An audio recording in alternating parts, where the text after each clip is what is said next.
همین بنده خدا هست که سید روح الله کی هست.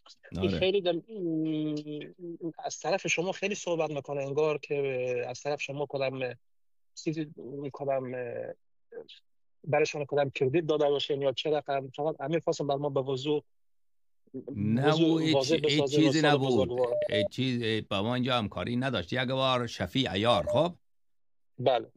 او مرا گفته بود که بیا با من مناظره کن، از باب اون که شفیع عیار خیلی بی سواده. خب منم که یک دقیقاً حریف، دقیقاً. آره، او که هیچ فارسی خواندن بلد نیست، منم گفتم یک کسی مانند خود او خب یک بله بی سواد دیگر هم مانند اون نمونهش بدم، گفتم با این بیا راح الله مناظره بکن. آره. بله. خب خدا رو از شکر. باب همین این که او همین را، استاد. از باب بله. این که او یک آدم که هیچی نداره شفیع عیار.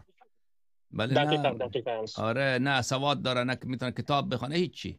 آره من از این دقیقاً. بابت گفته بود این ظاهرا فکر کرده که این نماینده منه. این نه بابا، این نماینده من نیست، این بنده خدا بله. هیچی هم چون نیست.